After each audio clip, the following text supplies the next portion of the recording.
Bueno, si les parece bien, vamos a empezar con la sesión de esta tarde. Y bueno, tengo el honor de presentar al conferenciante, don Ricardo Carapeto García. Carapeto es veterinario, pertenece al Cuerpo Nacional Veterinario del Ministerio de Agricultura, Pesca y Alimentación y desde hace 13 años trabaja en la Agencia Española de Medicamentos y Productos Sanitarios. Y bueno, saben ustedes que es una agencia estatal adscrita al Ministerio de Sanidad y actualmente es el jefe de área de riesgos ambientales. Trabaja también en el Plan Nacional de Resistencia Antimicrobiana y bueno, en este caso pues él es coordinador dentro de la Coordinación de Sanidad Animal y Medio Ambiente. En su vertiente ambiental pues él es el que lleva la evaluación no solamente de la parte humana sino también de la parte animal, ¿no? Luego también, aparte, es miembro del Comité de Medicamentos Veterinarios de la Agencia Europea de Medicamentos, que saben ustedes que está actualmente en Holanda. Pasó de Gran Bretaña como consecuencia del Brexit a Gran Bretaña, a Holanda. Bueno, y en el cual pues yo creo que asistes como experto, ¿no?, en temas medioambientales, ¿no? Bueno, conocen ustedes que la Agencia Española de Medicamentos y Productos Sanitarios es responsable de evaluar la calidad, eficacia y seguridad de los medicamentos. Bueno, este es un tema de gran importancia y sobre todo porque lo va a enfocar hacia un aspecto muy importante que es el papel del medio ambiente en la difusión y transmisión de resistencias antimicrobianas, que ya saben ustedes que el compartimento medioambiental pues, es responsable actualmente pues, de la presencia de exposoma, ¿no?, microbiano. Pues nada más, tienes la palabra. Pues muchas gracias por la presentación y por la invitación. Es un placer y un honor estar aquí. Creo que tengo que encender esto así. A ver, sí.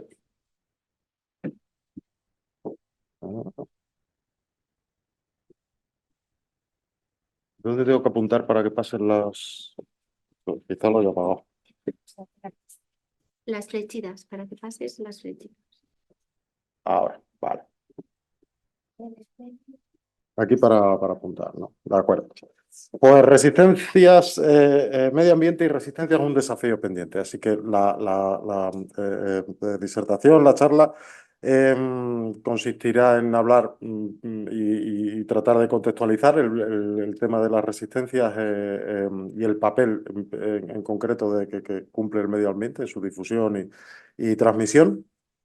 Y al final una pequeña parte en la que hable del desafío pendiente, cómo estamos encarando no solamente en España, sino a nivel global, este desafío de la resistencia en su vertiente medioambiental, en mi caso, que es, como bien ha dicho el doctor Anadón, la parte que coordino. Unas breves palabras sobre el PRAN, aunque estoy seguro que lo conocerán. El PRAN tiene actualmente tres pilares, está sustentado sobre tres pilares: salud humana, sanidad animal y medio ambiente. Es muy posible que en un futuro no muy lejano tengamos que incluir también la sanidad vegetal en el PRAN, sobre todo por el consumo y el uso de antifúngicos en la agricultura y la posibilidad, bueno, ya más que la posibilidad, la certeza, el hecho de que aparezcan resistencias a antifúngicos por el uso agronómico de los antifúngicos, pero de momento tenemos estos tres pilares: humana, animal, salud animal y medio ambiente. El PRAN echó a andar en 2014, así que estamos de aniversario. Este año se cumplen los 10 primeros años del PRAN y bueno, pues habrá algún evento especial ya más hacia el final de año, pero bueno, evento especial tampoco va a ser, tampoco van a ser grandes factos, pero sí que hay motivos de celebración ya hacia final de año. Pero bueno, echó a andar en 2014. En los inicios, y esto fue una novedad en comparación de otros planes nacionales que había en Europa y en el mundo, desde el principio sanidad animal y sanidad humana fueron de la mano, estuvieron coordinadas desde la Agencia Española de Medicamentos, que lo que hace es la coordinación, pero después utiliza, o bueno, se sirve del apoyo de distintas instituciones y demás. Pero desde el principio se tuvo muy claro que sanidad humana y sanidad animal no podían actuar en compartimentos diferentes y que tenían que hacerlo de manera conjunta. Eso fue en el primer PRAN que se sancionó entre 2014 y 2018. En 2019 tuvimos ya un segundo plan, en este fue en el que se incluyó también al medio ambiente, del cual me hicieron cargo. Nuestra intención desde el principio con el medio ambiente o al principio con el medio ambiente era primero aterrizar. Yo soy veterinario, como bien saben, y teníamos primero que aprender mucho, no solamente de la parte, digamos, más técnica, sino también de qué actores intervienen en el medio ambiente con relación a las resistencias. No son actores con los que estemos acostumbrados a interactuar, no son ganaderos, no son sanitarios, son otros actores totalmente distintos y teníamos que empezar a entrar en contacto con grupos de investigación, con todos estos grupos de presión y demás, representantes de distintas asociaciones y entonces en esa fase primero quisimos aterrizar. Ahora ya estamos en un tercer plan, de 2022 a 2024, y estamos empezando ya a trabajar en el siguiente plan. Y en este tercer plan en el que nos encontramos ahora estamos acabando las acciones que emprendimos en el primero, todavía a un nivel, digamos, intelectual, recabando información y demás, pero ya vamos a empezar a tomar acciones concretas. Este año ya en mayo empezaremos alguna monitorización ambiental para ver qué nos encontramos en el medio ambiente. Bueno, esta es el transcurso del plan durante estos 10 años. ¿Cómo está organizado? Bueno, es un plan muy amplio que engloba a 10 ministerios, entre los que destacan Sanidad, Agricultura y Medio Ambiente, pero hay otros ministerios como los que ponen ahí, Consumo, Economía, Educación, Universidades, que están también involucrados en el plan. Por supuesto, todas las comunidades autónomas, en muchos casos son ellas las que tienen las competencias de actuación y no tendría sentido que no estuvieran incluidas. Y más de 70 entidades entre sociedades científicas, colegios profesionales, asociaciones de todo tipo, universidades y un número muy amplio de expertos. Más de 300 expertos, como digo, nos apoyan y nos ayudan a llegar a la finalidad, que es frenar el efecto de las resistencias en salud animal y sanidad humana. Entrando ya en faena. Las resistencias y el medio ambiente. Y a mí me gusta poner siempre esta diapositiva porque para quedar claro cuál es el origen de las resistencias que encontramos en el medio ambiente, que las encontramos, y de los residuos de antibióticos que encontramos en el medio ambiente. Hay veces que la gente se piensa que cuando se habla... Yo soy evaluador de riesgos ambientales de medicamentos. Cuando le dices que evalúas los riesgos ambientales de los medicamentos, la gente tiende a pensar que se trata de los medicamentos que no utilizamos. No es el caso. En el caso de los antibióticos, y es un margen muy amplio porque hay mucha variedad de antibióticos, pero entre el 30 y el 90% de la dosis que se administra se excreta. Este porcentaje es tan sumamente amplio por la gran variedad de antibióticos. Hay antibióticos que no se absorben en absoluto, por ejemplo la colistina, y se excretan tal y como se los administramos al animal o tal y como se los toman las personas. Entonces, lo que más nos interesa, la vía por la que llegan los medicamentos al medio ambiente y con ellos las bacterias resistentes que albergamos en nuestro organismo y que han podido ser seleccionadas al tomar el antibiótico, la vía por la que llegan es mediante la emisión de los desechos producidos tanto por humanos como por animales, ¿vale? Esto es un concepto previo que quería que quedase claro.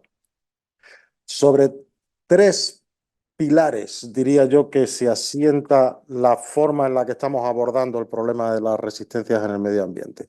Y quiero destacar frente a los demás el primero, de medio ambiente y generación de resistencias, porque por lo general no se habla mucho de él y creo que es importante empezar a hacerlo. Como digo, los residuos de antibióticos y las bacterias resistentes que llevamos en nuestro interior acaban en el medio ambiente. Y los residuos de antibióticos principalmente generan una presión selectiva fuerte, potente en el medio ambiente para la selección de resistencia. Entonces, el medio ambiente, aunque es un hecho que no se ha probado y veo difícil que pueda hacerse, al menos en un futuro próximo, el medio ambiente puede actuar también como un lugar donde, específicamente en estos puntos calientes donde más emisión de residuos de antibióticos hay, puedan estar generándose o haya la probabilidad de que se generen nuevas resistencias que acaben siendo un problema sanitario. Esto lo veremos ahora, pero hay puntos en los que esto es particularmente importante por la grandísima emisión que hay de antibióticos al medio ambiente en ciertos puntos concretos. Entonces, ese es uno de los aspectos que a mí me parecen importantes, y es la posible generación, que como digo no está demostrado, pero es plausible, de nuevas resistencias en el medio ambiente. Por otra parte, tenemos el medio ambiente como lugar en el que se difunden las resistencias. Como digo, con nuestros desechos acaban en el medio ambiente junto con residuos antimicrobianos. Los residuos antimicrobianos ejercen una presión selectiva y pueden estar, de hecho, están seleccionándose resistencias en el medio ambiente. Por lo que la resistencia, al estar hablando de un fenómeno biótico, no solo no decrecen, como sucede con las sustancias químicas, los contaminantes que emitimos al medio ambiente, sino que pueden estar amplificándose en el medio ambiente. Y eso creo que también es un factor a tener en cuenta, ya no tanto como generador de resistencia, sino por el efecto que puede tener ya en salud pública, cómo nosotros podemos quedar expuestos a esas resistencias y cómo puede acabar siendo un problema sanitario. Porque el último punto, el último pilar, es el riesgo para humanos y animales. Y aunque falta mucha información, y lo iremos viendo, falta mucha información sobre la transmisión desde el medio ambiente a humanos y animales. Lo que sí que es cierto es que la exposición se produce, la exposición está aprobada, y es un enfoque que tenemos que obligatoriamente dar. Remarco aquí los riesgos para humanos y animales, y me parece necesario, aunque pueda parecer obvio, siendo veterinarios todos los que estamos en la sala, que lo que nos interesa es la salud pública y la sanidad animal. Sin embargo, al incorporar a instituciones provenientes del ámbito ambiental, creo que hay a veces la percepción errónea desde estas instituciones o profesionales desde el ámbito ambiental de que el tema de las resistencias es un problema para los ecosistemas, para la pervivencia, para la biodiversidad, etcétera, de los ecosistemas. No creo que sea el caso. La presencia de residuos de antimicrobianos, por ejemplo, sí que puede tener un impacto para los ecosistemas, pero eso lo valoramos en la autorización de los medicamentos. Aquí nos vamos a centrar solamente en los efectos sobre salud pública. No creo que la presencia de genes de resistencia en el medio ambiente sean ningún problema para el ecosistema. Y eso también es importante porque específicamente el Programa Ambiental de Naciones Unidas ha publicado recientemente el enfoque que ellos van a adquirir para abordar el problema de la resistencia, y creo que se pierden en este tipo de cuestiones relacionadas con el impacto sobre los ecosistemas, y que eso hace que las discusiones se eternicen y que no se concreten nada. Entonces creo que es importante aclarar que el punto de vista del Plan Nacional es que el problema de la resistencia en el medio ambiente puede ser un problema de salud pública y sanidad animal. Algunas consideraciones previas en relación a los dos principales actores de los que vamos a hablar hoy, las bacterias y el medio ambiente. En relación a las bacterias, a empezar a remarcar los antibióticos y bacterias. Si pensamos de manera intuitiva, se puede pensar que el problema de que aparezcan bacterias resistentes viene asociado o está causado únicamente por la utilización de antibióticos, lo cual no es falso. Pero lo que quiero remarcar aquí es que el problema, o sea, la aparición de genes de resistencia es muy anterior a la utilización de los antibióticos. Las resistencias existían ya mucho antes, ¿vale? Porque hay bacterias que no son patógenas, capaces de producir antibióticos. De hecho, la mayor parte de los antibióticos clínicos que utilizamos hoy en día son sintetizados por bacterias o son derivados de estos antibióticos que han producido bacterias. Y eso es un fenómeno que se ha dado desde hace mucho tiempo en el medio ambiente.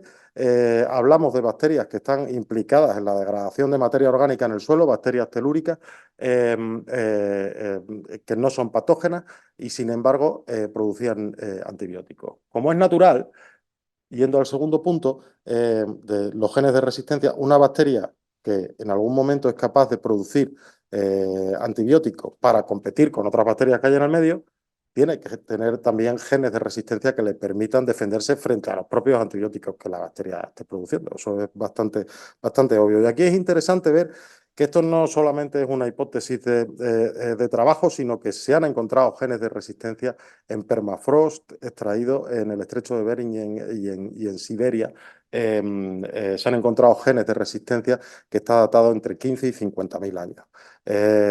O sea, eso indica que los genes de resistencia estaban ya en el medio ambiente porque los antibióticos estaban en el medio ambiente mucho antes de que nosotros empezásemos a utilizar antibióticos de forma clínica. De la misma forma, también se han encontrado genes de resistencia en el intestino de momias precolombinas, en dientes de monjes medievales que murieron de enfermedades dentales, e incluso se ha conseguido de una salmonela que provocó un brote de disentería en un regimiento de soldados en la Primera Guerra Mundial, antes de empezar a utilizarse la penicilina. Por tanto, se ha encontrado que esta salmonela ya era resistente a varios antibióticos. Hablamos de resistencias a tetraciclinas, a beta-lactámicos, incluso a vancomicina. Se han encontrado genes de resistencia. Entonces, esto es algo que ya estaba en el medio ambiente, que de hecho venía del medio ambiente.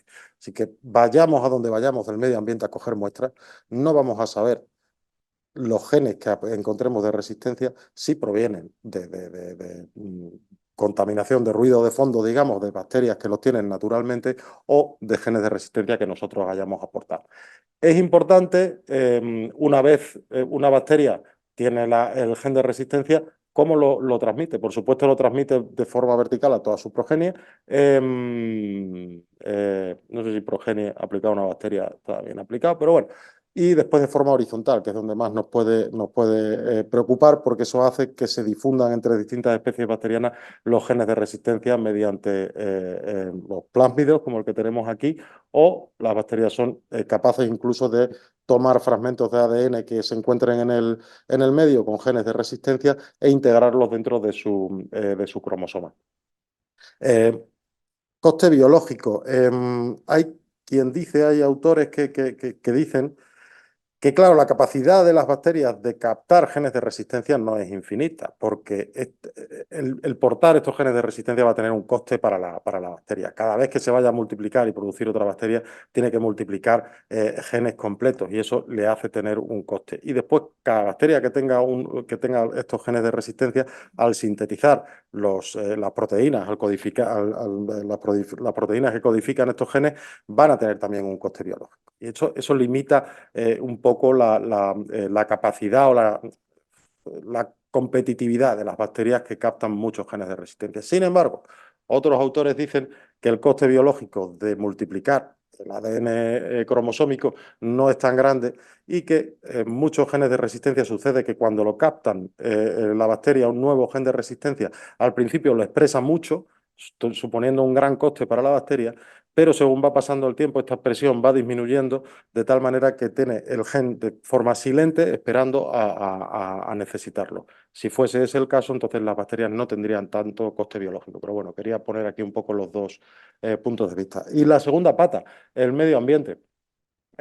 Hay que pensar primero en la supervivencia en el medio ambiente de las bacterias patógenas que emitimos con nuestras excretas. Y la verdad es que es escasa en la mayoría de los casos. Sin embargo, hay también bacterias, y me refiero a las enterobacterias, que son un grupo amplio, numeroso y además de patógenos bastante importantes, que sí que son capaces de sobrevivir en el medio ambiente. Entonces, sí que encontramos bacterias capaces de sobrevivir en el medio ambiente, y incluso en el caso de que no consiguieran hacerlo, al tener las bacterias la capacidad de captar ADN del medio, eso no haría que estuviéramos exentos de peligro.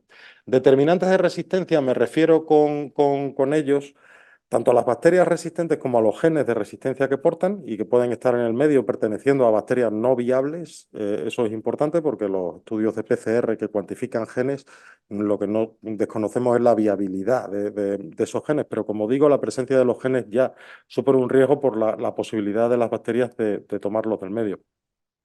Pero después tenemos muchos determinantes abióticos, que serían los antibióticos, por supuesto, que es el más importante, pero también podemos hablar de otras sustancias como los biocidas, los metales pesados.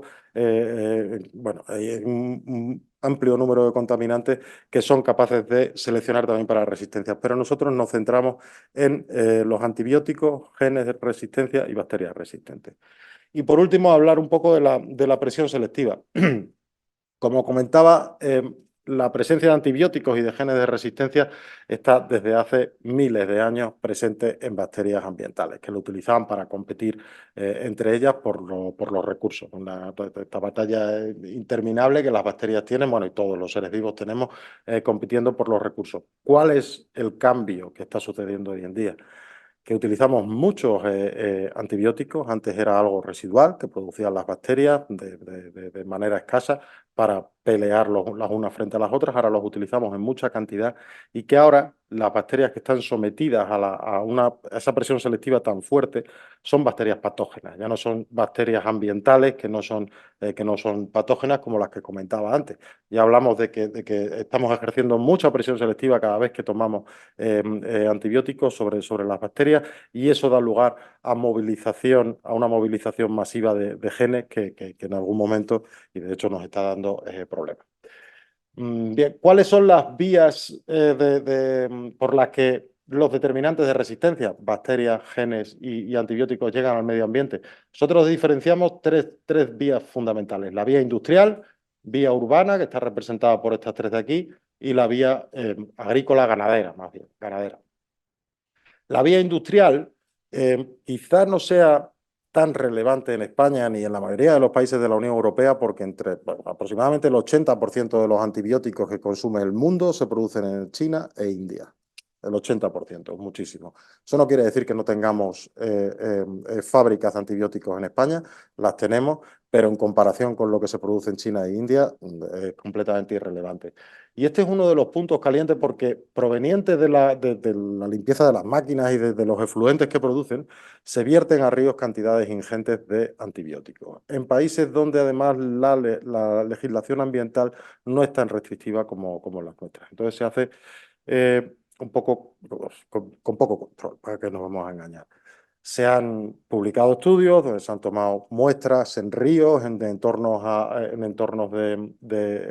fábricas de producción de antibióticos en la India, y se han encontrado concentraciones de ciprofloxacino en las aguas equivalentes a la concentración plasmática que se requiere para que la dosis sea efectiva. Cantidades muy altas. Se estimaba que de una única fábrica la cantidad de ciprofloxacino que se emitía diariamente eran de 44 kilos de ciprofloxacino al mismo río. Esta es la cantidad que consume toda Suecia en un año, y ellos lo hacían diariamente. Se emitía eso al medio ambiente. A eso hay que añadirle el hecho de que es una industria, como todas las industrias tienden a aglutinarse. Son industrias muy concentradas, hay industrias grandísimas, son prácticamente como ciudades y están una detrás de otra. Entonces el nivel de contaminación de los ríos que están alrededor de estas industrias es elevadísimo. Y como decía antes, uno de los problemas que a mí me preocupan es que el estar poniendo esta presión selectiva tan fuerte y de manera tan constante sobre las bacterias puede hacer que acaben apareciendo incluso nuevos genes de resistencia provenientes del medio ambiente. Y este es uno de los sitios donde sería muy probable que eso sucediese. Y que sucede en la India o China no nos libra de nada, porque bueno, el gen de resistencia a la colistina se aisló por primera vez en 2015 en China. Posiblemente ya estaría circulando por muchos otros sitios, pero tardó muy poco en extenderse. Una vez un gen es exitoso desde el punto de vista de la bacteria, puede tardar poco en difundirse. Entonces es importante estos sitios como puntos de emisión, puntos calientes de emisión. La vía urbana sería la siguiente, la fuente urbana sería la siguiente en importancia de cara a esta emisión. En las fuentes urbanas distinguimos hospitales, el consumo de antibióticos en hospitales y la emisión de bacterias resistentes con las excretas de los pacientes desde hospitales. 3/4 de lo mismo con el consumo de antibióticos domésticos, y después el de mascotas, que en el caso de mascotas para antibióticos no creo que tenga una importancia fundamental, van bueno, es preciso, por ser preciso, valga la redundancia, incluirlo aquí también. Las dos más importantes van a ser estas. Los residuos de antibióticos que después de tomarlos nosotros en el hospital o en nuestra casa excretamos y salen con el agua de alcantarillado, y lo mismo de los hospitales. Porque todo esto se concentra en estaciones depuradoras de aguas residuales. Las depuradoras de aguas residuales no están estudiadas para acabar ni con las bacterias, ni para acabar con los residuos antibióticos. Están diseñadas para otra cosa. Tienen que disminuir la cantidad de nitrógeno, de fósforo, sólidos en suspensión, etcétera. Pero no están diseñadas para acabar con los residuos de antibióticos o con las bacterias resistentes. Se da otra circunstancia, que es que encima concentran todas las excretas que provienen de humanos, las concentran en puntos muy concretos y se vierten al río. Como ejemplo, decir que en la ciudad de Madrid, con el municipio, no sé si son 3 millones de habitantes o 3 millones y medio por ahí de habitantes, el municipio de Madrid tiene 7 depuradoras de aguas residuales, de las cuales 6 vierten al caudaloso Manzanares, como todos sabemos. Entonces, estamos en un río que es relativamente pequeño y que tiene un caudal bastante escaso. Estamos vertiendo de manera constante 6 depuradoras, toda la actividad humana, todos los residuos de todos los antibióticos que tomamos, bacterias resistentes, acaban en un río de caudal bastante escaso. Entonces también son una fuente, un punto caliente de emisión, y eso sucede en cada ciudad que tenga una depuradora. Y por último, el uso en ganadería y en acuicultura también de los antibióticos. Aquí hablamos de que, a diferencia de la fuente urbana, el uso en veterinaria también genera residuos de antibióticos que después lo que se utilizan es como enmienda orgánica en campos agrícolas. Por tanto, el lugar primario, el compartimento ambiental primario al que llegan los residuos de los medicamentos usados en veterinaria es el suelo. Desde el suelo se puede mover a las aguas superficiales y subterráneas, pero el primario, donde llegan principalmente, es al suelo. Y en acuicultura, pues como es obvio, llegan primero al agua, pero sucede el mismo fenómeno.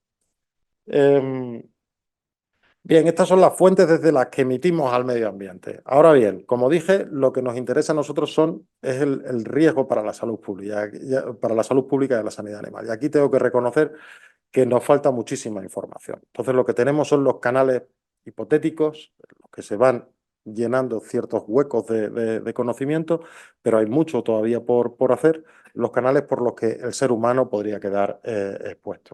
En el caso de los medicamentos utilizados en veterinaria, aquí tenemos la utilización de estos estiércoles que comentaba, sobre suelos agrícolas a los cuales llegan residuos de antibióticos y a los cuales llegan bacterias resistentes que han excretado los animales y que se han podido, en las fosas de purines, etcétera, se han podido ir seleccionando con los residuos de antibióticos. Al llegar al suelo, contaminan vegetales que después puede consumir, bueno, de hecho consume el ser humano. ¿Qué es lo que nos interesa aquí? Más que los residuos antibióticos, que yo sospecho que deben de tener poco efecto porque no se encuentran tampoco en unas cantidades tan grandes como para que puedan seleccionar resistencias en nuestro intestino, aquí nos preocuparía más la presencia de bacterias portadoras de genes de resistencia.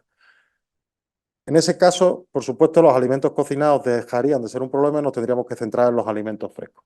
Y dentro de los alimentos frescos, pues la contaminación les puede llegar a tubérculos que están en la tierra. Está acreditada la presencia de bacterias resistentes en la rizosfera, en los entornos de las raíces, e incluso se han encontrado genes de resistencia en el interior, en el tejido, dentro de bacterias no fitopatógenas que se encuentran en el interior, que se pueden encontrar en el interior de vegetales. Se han podido encontrar genes de resistencia. No se sabe si esos genes han sido tomados del medio ambiente o que esas bacterias eran naturalmente portadoras de genes de resistencia, pero eso es un hecho. Y la presencia de residuos de antibióticos en suelo es constante. Entonces, a distintas concentraciones, pero la selección de genes de resistencia se puede producir.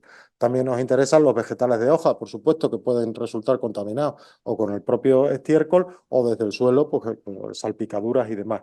Y también los frutos por el mismo motivo. Pero esta sería la vía por la cual llegarían al ser humano. Vegetales frescos que se consumen sin cocinar. ¿Se han encontrado? Sí, en bolsas de ensaladas que se compran en el supermercado, se han buscado, varios investigadores lo han hecho y encuentran genes de resistencia en las bacterias que hay en esos vegetales. ¿Quiere eso decir que es un problema de salud pública? No necesariamente. De hecho, no se está muriendo la gente de esto porque tenemos unos servicios de salud pública que impiden que eso sea así. El hecho de que haya una bacteria o 5.000 bacterias resistentes en un determinado alimento y que nosotros lo ingiramos no tiene por qué llegar a ser un problema de salud pública. Esa bacteria tendría que ser, bueno, primero tendría que ser viable porque hablamos de genes de resistencia y no de bacterias. Tendría que ser viable la bacteria, tendría que ser capaz de colonizar, ser capaz de producir infección y que tuviéramos un fallo terapéutico. En ese caso sí que hablaríamos de un problema de la resistencia ya claro y obvio. ¿Qué es lo que pasa? Esto es muy complicado de demostrar, pero lo que sí que está demostrada es la exposición por la presencia de estos genes en vegetales frescos. Y se argumenta que la exposición constante a estas bacterias portadores de genes de resistencia sí que alteran el resistoma de nuestra flora intestinal, predisponiéndonos en un futuro a padecer, en caso de que padeciéramos enfermedad, que pueda acabar siendo un problema. Pero como digo, la asociación directa entre un brote y la presencia de bacterias resistentes, un brote resistente, o sea, que no se pueda tratar, que sea de alguna bacteria multiresistente, y la presencia en alimentos frescos no es algo que esté acreditado de momento. La otra vía de transmisión, el agua. Aquí en la que cumple un mayor papel son los medicamentos de uso humano que llegan a las aguas superficiales desde las depuradoras, como decía, desde ríos, donde pueden contaminar a los vegetales por el uso de aguas reutilizadas que se extraen de las propias depuradoras y se utilizan para regar. Estas aguas reutilizadas, en función del uso que se le vaya a dar, tienen que cumplir unos criterios de coliformes, etcétera, pero nunca se tienen en cuenta la presencia o no de resistencia. Y después la otra forma sería a través del contacto de las aguas, el contacto directo a través de las aguas superficiales, o bien por el consumo de agua contaminada o bien por el uso recreativo de las aguas. El consumo de agua contaminada en España o en cualquier país del primer mundo no creo que sea problemático, porque la potabilización de las aguas va a eliminar todas las bacterias resistentes o no que haya en las aguas. En ese aspecto va a ser seguro. ¿Puede haber residuos de antibióticos? Puede haberlo. En su día, la Organización Mundial de la Salud hizo un estudio para ver a nivel global si la presencia de residuos de antibióticos era un problema en las aguas de bebida, y se encontraron con que sí, que se encontraban residuos de antibióticos en aguas de bebida por todo el mundo, pero que la concentración a la que aparecían no era suficiente como para producir un efecto toxicológico, digamos, en seres humanos. Ahora bien, ¿esa cantidad es suficiente como para inducir o facilitar la selección de resistencias en el intestino? No lo sabemos, pero creo, es una sospecha personal, que la cantidad, la concentración de antibióticos en aguas de bebida, al menos en España, en países desarrollados, debe ser bastante baja. Otra exposición a través del agua es el uso recreativo de las aguas. Bañistas, surfistas, etcétera, etcétera. Aquí la información de que disponemos es un poco contradictoria, de tal manera que se prueba una cosa y lo contrario. Se han hecho estudios en surfistas en los que se han visto, porque bueno, estaba también, eso sí que estaba acreditado, que los surfistas estaban expuestos a más cantidad, bueno, por la cantidad de horas que pasan y porque es una actividad física, tragan agua y están expuestos a más cantidad de bacterias resistentes que un bañista normal. En un estudio que se realizó en Reino Unido sí que encontraron una relación significativa entre la presencia de bacterias portadoras de ciertos genes de resistencia en el medio que encontraron, en el agua, con la presencia de esos mismos genes de resistencia en el intestino de los surfistas. De tal forma que veían que la presencia de los genes de resistencia que buscaban eran 6 veces superior en las personas que fabricaban, que hacían surf, que en las personas que simplemente iban a la playa, y 11 veces superior a la población general, la que no estaba tan en contacto con las aguas. En ese estudio la relación quedaba, digamos, que acreditada, aunque hay muchos pasos intermedios, pero no podemos rellenar todos los huecos de un solo golpe. Sin embargo, hace poco se ha publicado otro estudio donde precisamente los surfistas se encontraban con que tenían menor cantidad de genes de resistencia que los bañistas normales, por lo que la conclusión es exactamente la contraria, y lo que viene a reseñar es que puede pasar algo. No sabemos qué es, pero desde luego no es no es algo rotundo de decir, bueno, esto es así y es que es un riesgo desproporcionado el que están sufriendo los surfistas. No parece que sea el caso, aunque puede producirse. Sobre que decía que la exposición al medio ambiente no está demostrado, bueno, ningún brote clínico con una exposición ambiental. Es falso, porque se me acaba de venir a la cabeza un estudio que se publicó hace no demasiado sobre un caso, es un caso muy concreto, de una persona en Francia que prácticamente se ahogó en un río, la llevaron al hospital y al cabo de unos días bueno, tuvo un fallo multiorgánico, tuvo una bacteriemia producida por una enterobacteria que no recuerdo cuál era, y los microbiólogos del hospital decidieron investigar el origen de esta bacteria, que resultó encima ser multiresistente. Al final salvó la vida, pero le costó. Y encontraron el origen de la bacteria precisamente con los mismos genes de resistencia y el mismo perfil genético en las aguas donde había tenido el accidente. Por supuesto, es un caso extraordinariamente extremo, ¿no? Te tienes que prácticamente ahogar, pero ya es por lo menos es una indicación de que es algo que puede suceder. Y comentaba, y ya con esto ya voy terminando, el título de la charla, y ahí me falta un punto para hacerlo suspensivo, es un desafío pendiente. Y quería comentar qué es lo que estamos haciendo a nivel global y también a nivel de España. Como digo, quedan muchas brechas que cerrar de conocimiento. No parece que en la mayoría de los casos, y esto es una apreciación completamente personal, sea un riesgo inminente o desmesurado de salud pública. Parece que es algo que puede influir, un factor más que puede influir y puede ser un factor de riesgo en el tema de resistencia.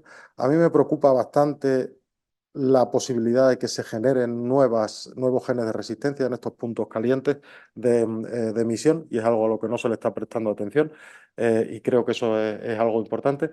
Pero bueno, como digo, esos son los principales desafíos a los que nos enfrentamos. ¿Cómo se quiere hacer?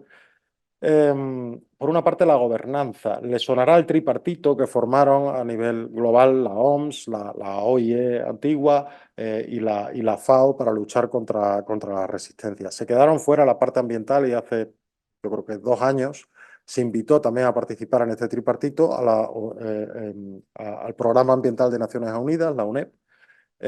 Por lo que ahora el tripartito se ha convertido en un cuadripartito. Entonces ya a nivel gobernanza global ya está considerada también la vertiente medioambiental, que como digo, aquí puede ser que no haya una relación en países del primer mundo, digo, tan directa con enfermedades, pero en países del tercer mundo estoy convencido de que el papel del medio ambiente debe ser muchísimo más importante por la falta de potabilización de agua, por la falta de sanitización de los vertidos urbanos y demás.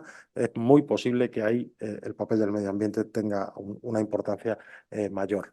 A nivel de la Unión Europea, fue el plan de acción que tenemos ahora mismo, el plan de acción de la Unión Europea frente a resistencia a antimicrobianos, incluyó ya ciertos puntos para empezar a tener en cuenta el papel del medio ambiente, dentro de los que se decía que había que empezar a tenerlo, todo de forma bastante vaga. Había que empezar a tener en cuenta el papel del medio ambiente, había muchos gaps, muchas brechas de conocimiento que teníamos que ir cerrando, etcétera, de manera vaga, pero está ya incluido en el plan de acción de la Unión Europea frente a resistencia. Y después la estrategia de medicamentos en el medio ambiente, que se aprobó justo antes del coronavirus, está relacionado con el Pacto Verde y demás. Y aquí se centran en la emisión de contaminantes al medio ambiente, pero también les interesa en la estrategia esta la emisión de genes de resistencia al medio ambiente. Todas estas, bueno, sobre todo el Pacto Verde y el Plan de Acción de la Unión Europea frente a resistencias, que ya incluye el medio ambiente, como digo, están teniendo una traslación a la legislación ambiental europea. De tal forma que la legislación ambiental, que se está ahora revisando toda, la Comisión parece que tiene mucha prisa antes de salir por quedarlos todos revisados y a su gusto, y toda esta legislación ambiental está teniendo consideración a los residuos de antibióticos y a los genes de resistencia, en distinta medida, pero en todas en las nuevas legislaciones se está teniendo en cuenta. La Directiva Marco del Agua está empezando, ya lleva unos años, monitorizando la presencia de residuos de antibióticos en aguas de toda la Unión Europea y quiere empezar a monitorizar con los últimos cambios también genes de resistencia. No se sabe muy bien qué genes ni cómo hacerlo, pero se quiere empezar a hacer. Directiva de aguas subterráneas también establece que se tiene que empezar a buscar residuos de antibióticos en aguas subterráneas y también genes de resistencia.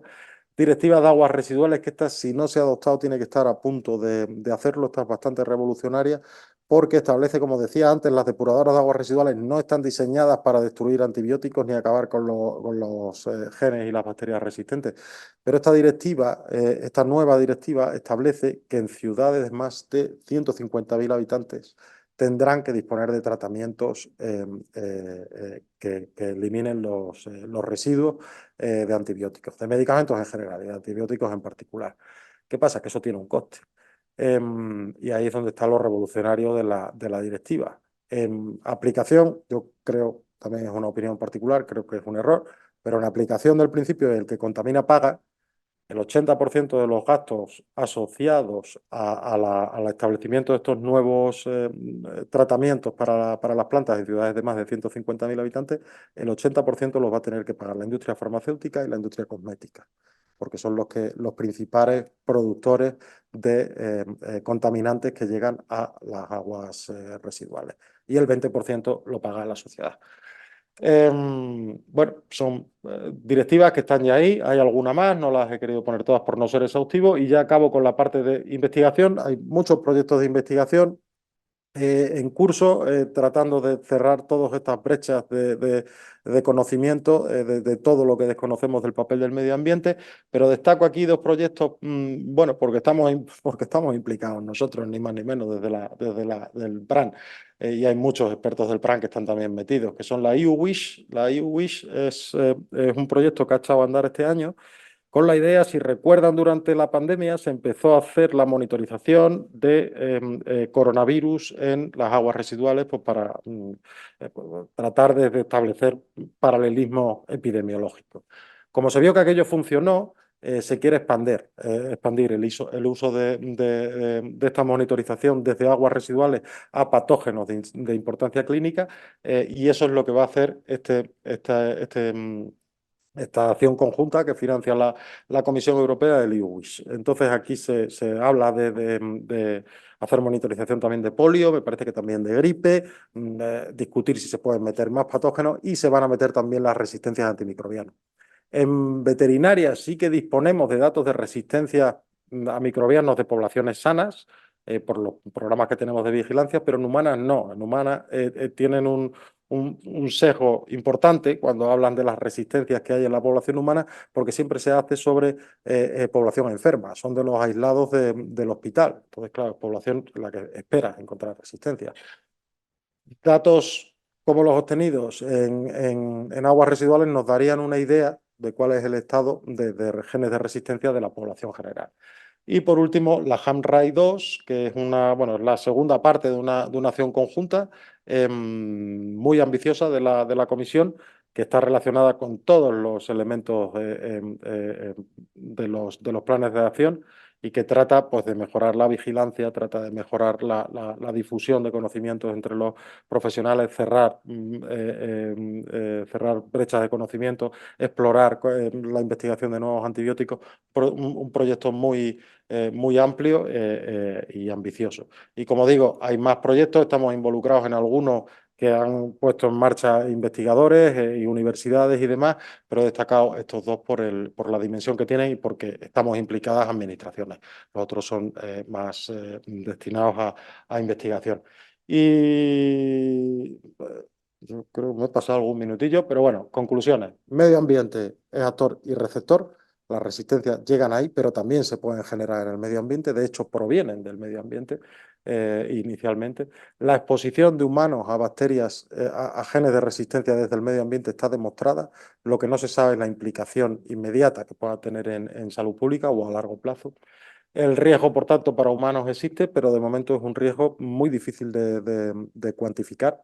Y por último, hay muchas brechas de conocimiento que habrá que ir cerrando poco a poco. Y con esto termino y estoy a su disposición para preguntas.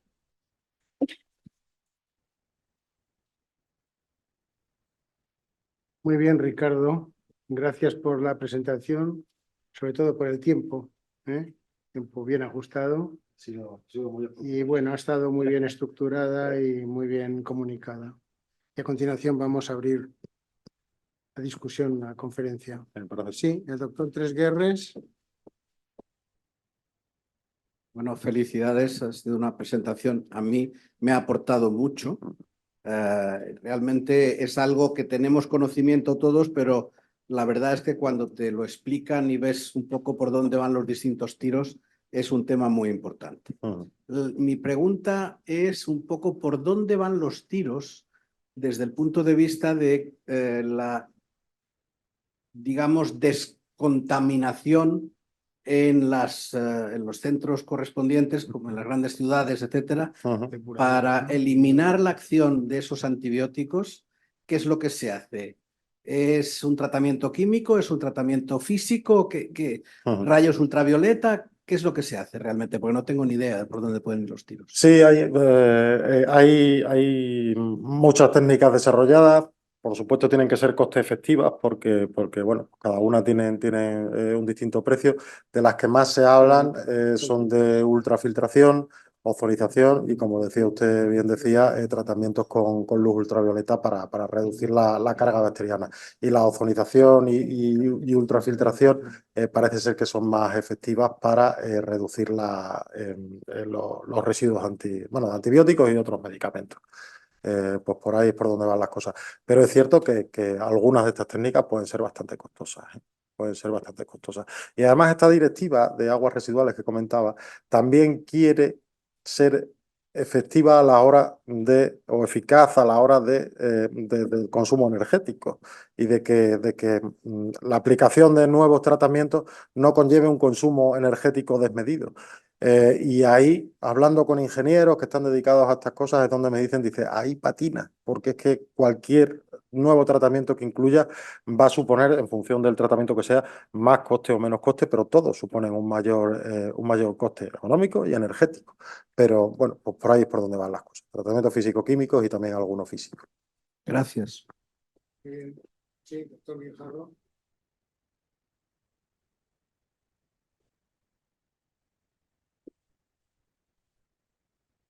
Tardes. Bueno, quiero felicitarle, doctor Carapeto, porque ha hecho una exposición muy amena y además ha sido una exposición que yo creo que ha sido interesante y preocupante. ¿Por qué digo que es un tema preocupante? Porque yo soy médico y entonces en este tema estamos implicados todos. Por lo que ha dicho, estamos implicados todos. Vamos de la mano la medicina y la veterinaria. Entonces, yo en este caso quería preguntarle una cosa que me ha llamado la atención, que los antibióticos se fabrican sobre todo en la India y en China, y que en España la industria farmacéutica no muestra interés. No sé si se sabe por qué. Esa sería la primera reflexión. Y luego quería hacerle una pregunta que va relacionada con ese médico que representa a todos, que están en la medicina primaria. Se encuentran en los centros clínicos, en urgencias, pero no de grandes hospitales, que yo creo que hay, por mi experiencia, tienen un mapa microbiológico, microbiológico, con lo cual ahí están apoyados. Pero esos pequeños hospitales y esos médicos que estén por ahí solos, cuando se encuentran, le voy a poner un caso para que lo entienda, con esa infección urinaria, Escherichia coli, ese médico dice, ¿qué utilizo? ¿Una quinolona? ¿O qué utilizo? Pero claro, ese médico no sabe las resistencias. Es decir, por lo que ha dicho de Suecia, a lo mejor la resistencia en ese sitio a lo mejor es un 30 o un 40%, con lo cual ese médico ya sabe que de 10 pacientes, 3 van a fracasar. ¿Me entiende? Entonces, la pregunta es, a este nivel de medicina primaria, lo que se llama, yo creo que se llama PROA, ¿no? Hay un programa de de optimización, el PROA, ¿no? en el hospital creo que está eso controlado, Ujú. pero en estos sitios, en esa medicina primaria, ¿cómo podríamos llamarle? ¿Está consolidado? Y está consolidado el problema también con los inmunodeprimidos. Ujú. Muchas gracias. No, gracias a usted por la pregunta y por las alabanzas, que también son bienvenidas. Que, de la segunda parte, poco puedo decirle porque el PRAN está coordinado con un coordinador de humana, otro de veterinaria y otro de medio ambiente. Yo sé un poco lo que están haciendo, pero prefiero no meterme en camisas de once varas y no hablar de lo que no sé. Es cierto lo que comentaba usted de la relevancia epidemiológica, está muy vinculada a la zona geográfica, eso se sabe. Y en veterinaria, y claro, una de las demandas de los profesionales, tanto de veterinaria como de humana, es la necesidad de kits diagnósticos que te permitan decir de manera rápida con qué aplicas un tratamiento, porque cuando tienes que tratar, tienes que tratar. Y una buena herramienta puede ser el disponer de mapas epidemiológicos y saber qué es lo más prevalente en cada zona o a qué antibióticos son más efectivos para cada infección en cada zona. Y sé que en veterinaria se están empezando a tomar datos de laboratorios que se dedican al estudio de las resistencias y que de forma local te van diciendo para tal enfermedad en esta zona de Gerona, las bacterias que están circulando por aquí suelen ser más sensibles a este y este. Esto es irse por la tangente porque ya le digo que no puedo responder a cómo aplicar los PROA en médicos de atención primaria, pero ya le digo que, es que queda fuera de mi ámbito. Y sobre la primera pregunta, sobre la industria farmacéutica, es un tema, y si le resulta interesante o no, es un tema espinoso, el que yo no soy tampoco quien para hablar, porque la industria tiene sus propios portavoces, pero yo diría que si el 80% de los antibióticos se producen en China e India, seguramente sea porque no es interesante fabricar antibióticos en el resto en países del primer mundo. Esto es muy posible que esto tiene que ver con la deslocalización que hemos visto en todos los sectores comerciales y la menor regulación ambiental, social, laboral, de todo tipo que hay en los países a los que se deslocalizan estas grandes empresas. Muy posiblemente estas empresas no podrían operar de la misma forma lo que lo hacen en China o India, no podrían operar en Europa, estoy casi convencido de ello. Aquí no es que no tengamos industria, fabricante de sustancias activas. Sí que tenemos fábricas, en veterinaria me parece que son 33 fábricas de medicamentos, pero de antibióticos tenemos, yo creo que incluso alguna más, están principalmente localizadas en la provincia de Barcelona y León, pero cuantitativamente en relación a lo que viene de China e India, nada que ver. De todas formas, después del coronavirus, como se evidenciaron también nuestra debilidad, la europea, quiero decir, en el sector industrial y durante el coronavirus, que no éramos capaces ni de fabricar mascarillas y teníamos que depender de terceros absolutamente para todo. Creo, y esto también es meterme en camisa 11 varas, que a altos niveles se están trabajando por una reindustrialización de la Unión Europea. No sé lo exitosa que será, no sé hasta qué punto afectará a la industria farmacéutica y demás, pero eso es lo que les puedo decir. ¿Alguna intervención más? Muy bien. Perdón.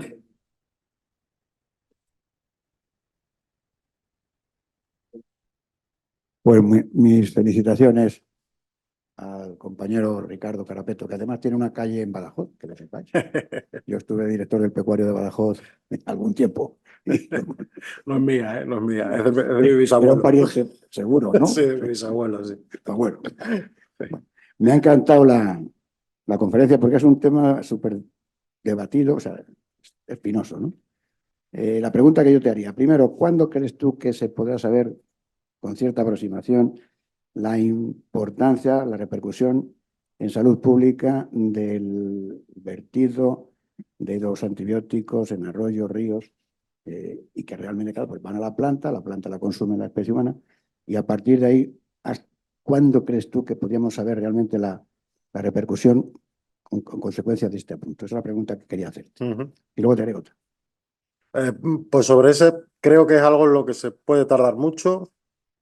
no estoy esperanzado en ese aspecto porque creo que es muy difícil de demostrar y porque, como digo, no creo que el riesgo sea inmediato. Puede serlo en Ghana, puede serlo en Ruanda, pero aquí los servicios de salud pública que tenemos, todos podemos comer vegetales con la total certeza de que no nos va a pasar absolutamente nada. Y en lo relacionado con resistencias, pues 3/4 de lo mismo. Al final no dejan de ser bacterias patógenas con o sin genes de resistencia, pero bacterias patógenas.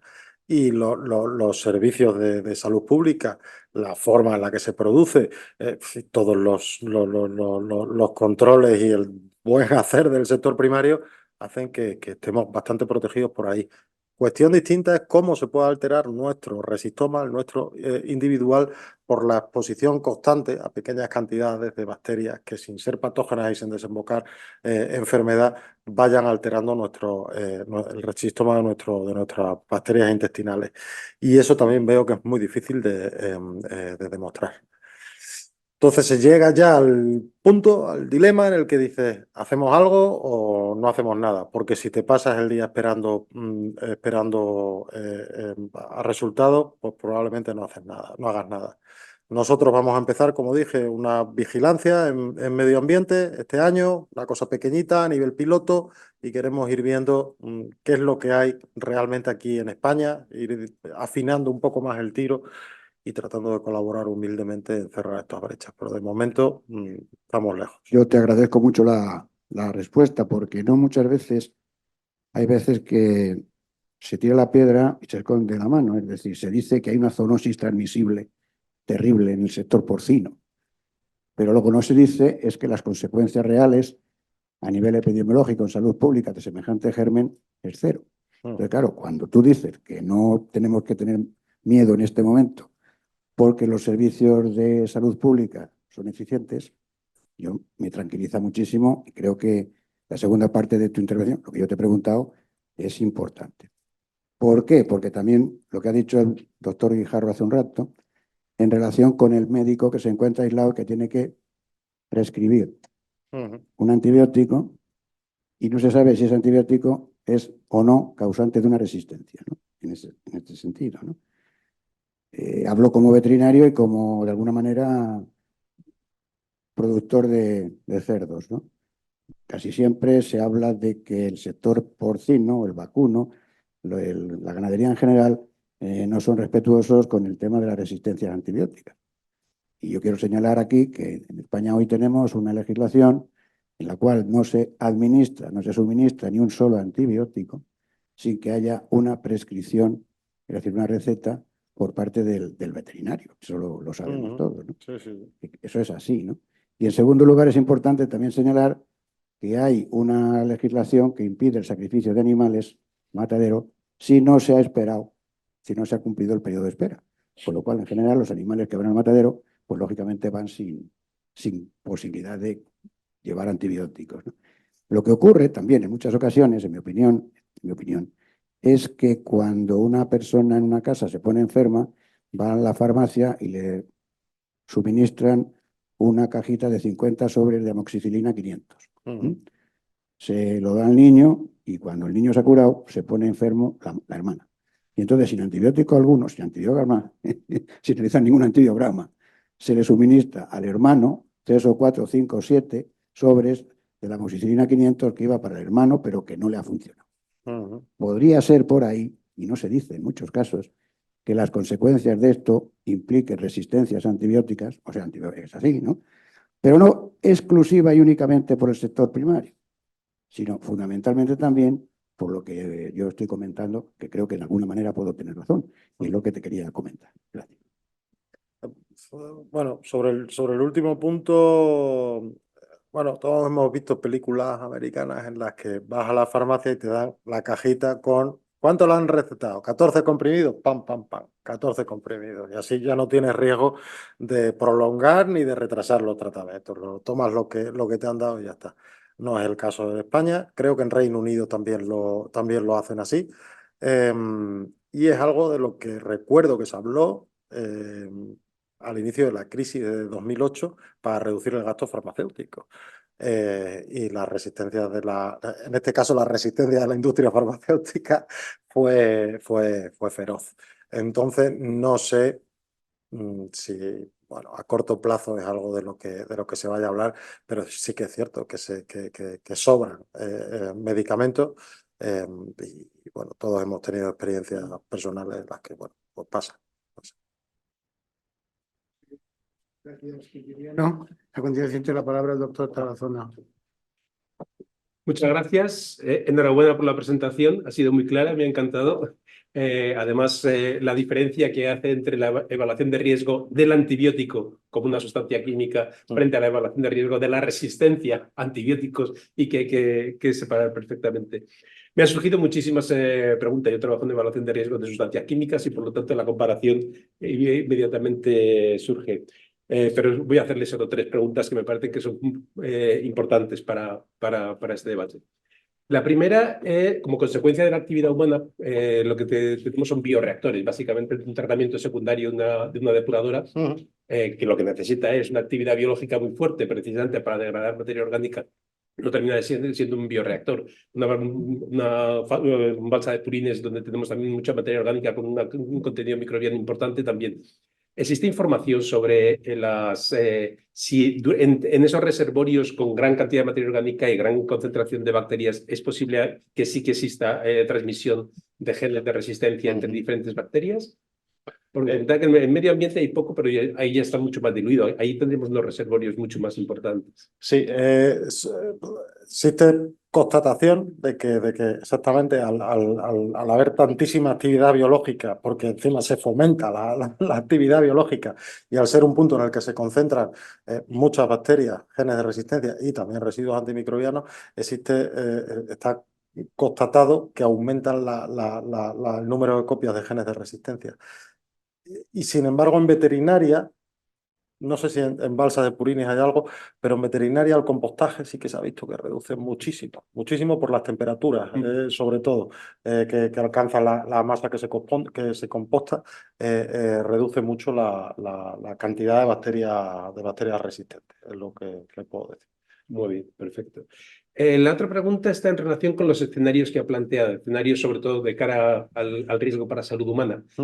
En otros escenarios de evaluación de otros tipos de sustancias siempre se considera además el trabajador, porque el trabajador puede estar expuesto. Y en este caso, que además estamos hablando de microorganismos con la posibilidad de que sean patógenos y que encima además tengan la resistencia, se contempla ese escenario, por ejemplo, trabajadores agrícolas que van a estar mucho más expuestos, con una actividad física que hace que puedan tener un accidente en cualquier momento y cortarse o lo que sea, trabajadores de plantas de estaciones de depuradora, y personas que van a estar mucho más expuestos a esos niveles altos con posibilidad de resistencias. Lo que es en granja, nosotros nos hemos salido de ahí. Hemos decidido centrarnos en el medio ambiente, en el campo, para que nos entendamos. Sin embargo, existe un medio ambiente que es en la granja y también existe un medio ambiente hospitalario, donde también está comprobada la transmisión entre individuos enfermos e individuos sanos, e incluso en trabajadores de granjas de cerdo está también acreditada la mayor prevalencia de estafilococos aureus resistentes a meticilina. De hecho, me parece que en Holanda existe el protocolo de que si tú ingresas con una enfermedad infecciosa en un cuestionario previo, a los trabajadores del sector porcino los aíslan del resto de los enfermos. Entonces eso en el ambiente granja y en el ambiente hospitalario está acreditado. En trabajadores creo recordar que sí que he leído alguna publicación por los aerosoles, por inhalación de aerosoles, los ganaderos, bueno, los agricultores, al utilizar los purines por la cantidad de aerosoles que se generan, sí que se han conseguido aislar en pulmón sin que llegue a producir una patología, pero se han encontrado perfiles similares de resistencia en este tipo de trabajadores. Y supongo que los trabajadores de las plantas, de las estaciones depuradoras, donde también hay muchísimo movimiento de aguas y demás, estarán expuestos al mismo problema. No lo hemos abordado directamente, pero creo que eso podría ser un problema de fácil solución. Mientras sea inhalado, creo que bueno, es una población escasa, pero que puede estar sometida a un riesgo superior que las demás y y con equipos de protección se podría mitigar bastante esos riesgos, pero no lo hemos contemplado. Así que gracias por el apunte. Vale, y sobre todo el tema está porque muchas veces puedes buscar equipos de protección para el control normal, pero en este caso podemos encontrarnos con accidentes. Pues o sea, una situación accidental que en sustancias químicas no origina un problema de salud pública, en este caso esa persona puede ser el desencadenante o el paciente cero después, por lo tanto podría ser una consideración. Y la última pregunta, hay muchas sustancias que no son antibióticos, pero que tienen otros usos. Hay bastantes biocidas, algunos coccidiostáticos o algunos aditivos para alimentación animal y sobre todo bastantes productos fitosanitarios que cuando los estudiamos en profundidad, aunque el efecto y la razón fundamental por la que se usa no es como antimicrobiano, sin embargo también tienen actividad antimicrobiana. Se plantea al menos en el futuro extender, y lógicamente si tienen esa actividad podrían desencadenar resistencias también. Se plantea en el futuro extender de los antibióticos a otro tipo de sustancias con estas capacidades. Cuando empezamos, diseñamos un poco cómo queríamos aproximarnos al problema este. Incluimos también una parte específica del uso de biocidas y metales pesados que se utilizan en aditivos alimentarios y demás, y el impacto del óxido de zinc y tal, el impacto que podían tener también en la selección de resistencia en el medio ambiente. Lo descartamos porque, no por nada, sino porque la mies es mucha y pocos los segadores y nos teníamos que centrar, y los antibióticos nos parecían el problema más acuciante. Pero coincido en que eso es así. Y ya que hablaba de antimicrobianos en general y no antibióticos en concreto, los fungicidas sí que pueden en un futuro medio sí que puede ser algo, porque ya está acreditada la presencia de resistencias a Aspergillus flavus, que es una bacteria, es un hongo, perdón, saprofito, pero que es capaz de producir enfermedad pulmonar bastante grave, y se han acreditado resistencias a Aspergillus frente a distintos antifúngicos, y sí que en este caso la proveniencia de estas cepas de Aspergillus sí que está vinculada de una adquisición a través del medio ambiente agrícola por la gran cantidad de uso que se da a los fungicidas en la agricultura. Entonces yo creo que en medio plazo, al menos los fungicidas sí que van a tener que acabar entrando en este tipo de cosas por las resistencias a los hongos. Sí. Muy bien, muchas gracias. Felicitarle otra vez por la excelente presentación. Muchas gracias. Presidente. Muy bien, muchísimas gracias por las respuestas. Y bueno, tenemos a través de la red una intervención de Rufino Álamo, que es funcionario de la Comunidad Autónoma de Castilla y León y presidente del Colegio de Veterinarios de Valladolid, que dice: existe el documento para la certificación PROA comunitario, atención primaria. Dice: la certificación de los equipos y programas PROA se iniciará en las próximas semanas, al igual que ocurrirá con los del hospital. Os queda su pregunta resuelta. Muchas gracias, Rufino. Estupendo. Y doy la palabra a la doctora Cuellar. También quiere hacer una pregunta. Bueno, en primer lugar, mis felicitaciones, como ha hecho el resto de los asistentes.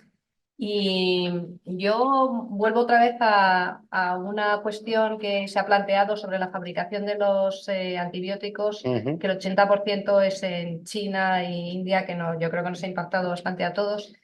Y mi pregunta es, puesto que el 80% se fabrican allí, en estos lugares de la Tierra, entiendo que habrá muchísima más emisión de todos estos residuos, de todos estos contaminantes, de los que nos has hablado. Y mi pregunta es, ¿hay algún estudio o alguna información dentro de lo que puede ser China que comunica, que no es muy comunicador, sobre estas personas que entiendo que estarán muchísimo mayor expuestos a estas resistencias de antibióticos y a todos estos residuos, sobre la resistencia que tienen estas personas a los antibióticos? ¿Hay algún estudio? Pues lo desconozco, la verdad, pero estoy convencido que ese es un caso como el que comentaba el doctor de la zona. de exposición, o sea, un trabajador, pues, como lo que he dicho de la persona encargada de esparcir el estiércol, pero en este caso mucho más acusado. Cuando hacemos la evaluación de riesgos de nuevos medicamentos, en el caso de medicamentos que tienen una forma farmacéutica pulverulenta, que se utilizan como mezcla, hay que valorar el efecto que puede tener sobre la generación de resistencia en la inhalación de ese antibiótico. Y estoy convencido de que en estas fábricas, pues al haber una mayor exposición, creo que va a ser inevitable, pero desconozco la existencia de datos. China, como dice, es más opaca. Sí. Sin embargo, en la India, lo que pasa es que son equipos de investigadores europeos sobre todo, pero en la India sí que hay más datos, pero bueno, miraré a ver. Una ventana de esperanza, por lo menos en lo que se refiere a la emisión al medio ambiente desde estas fábricas, es que la Unión Europea lo ha intentado regular, incluyéndolo dentro de las buenas prácticas de fabricación, también esta consideración ambiental, porque todas las sustancias activas que nosotros compramos a cualquier país tienen que estar fabricados conforme a nuestras buenas prácticas de fabricación, lógicamente. Y se pensó en incluir consideraciones ambientales en las buenas prácticas de fabricación.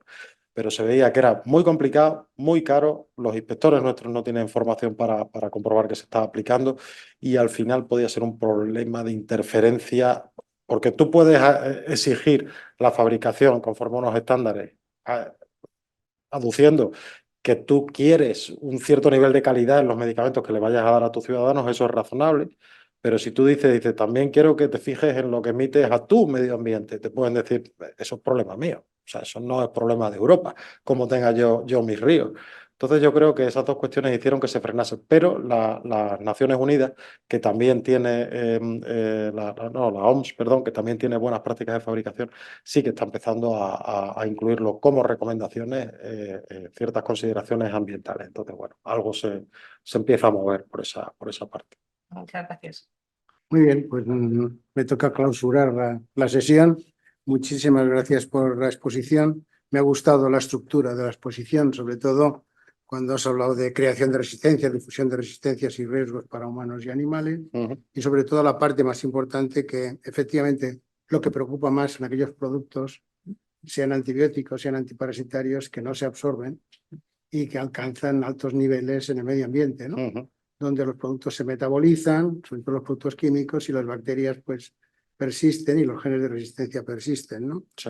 Realmente, pues yo me pregunto si estas bacterias, el campo vegetal para mí es muy importante, yo creo que hay que incluirlo en el plan, porque yo sé con certeza de que en invernaderos se están utilizando muchísimos antibióticos. Sí, sí, concretamente pues se utilizan aminoglicosídicos y otros tantos. Y no lo digo yo, es que se publica, hoy día se publica todo. Es decir, como lo de China no sabemos muchas cosas por el régimen, pero si tú miras las revistas internacionales, pues hay muchos datos de China, ¿no? Y tenemos una apreciación muy importante, ¿no? Y no, quería decir que es importante el mundo vegetal, incluirlo precisamente porque hay una parte donde se utilizan pues tratamientos, lo que se conoce como fitoterapia, ¿no? Y algunos productos, como se ha dicho, los biocidas tienen efectos, ¿no? Bueno, realmente cuando se empezó con la evaluación de medicamentos, pues el tema medioambiental no se tomaba en cuenta. Ha sido posterior. Sí. Y actualmente, por ejemplo, el tema de la microbiota, pues tiene mucha importancia, ¿no?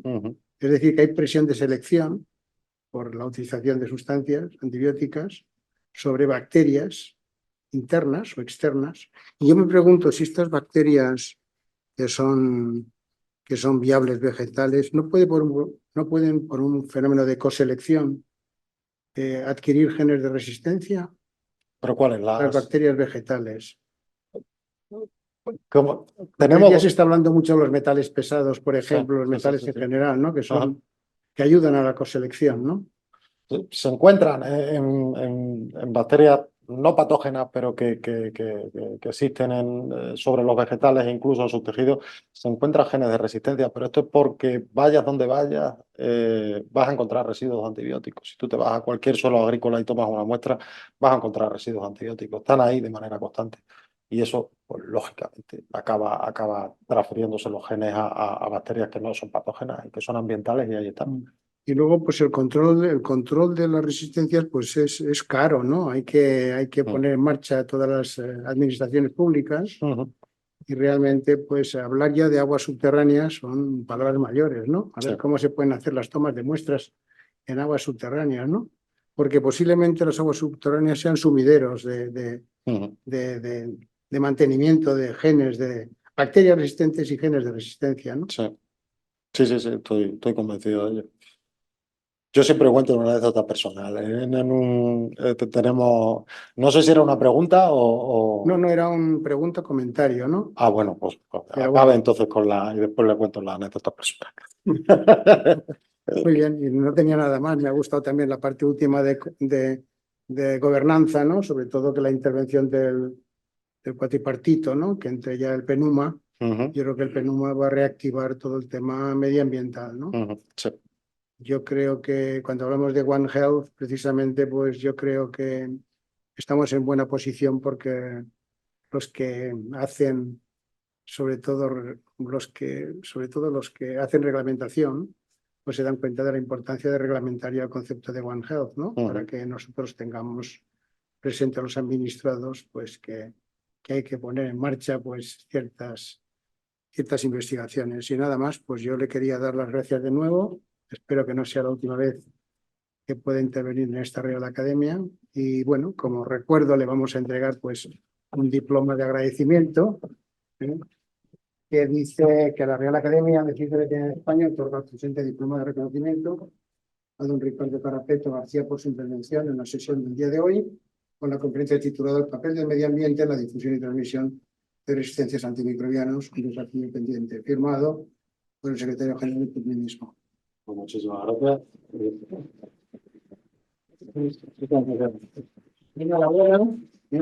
Bueno, levantamos la sesión no solamente para los presentes, sino para aquellos que nos están siguiendo por vía virtual. Muchísimas gracias a todos por su presencia. Se levanta la sesión.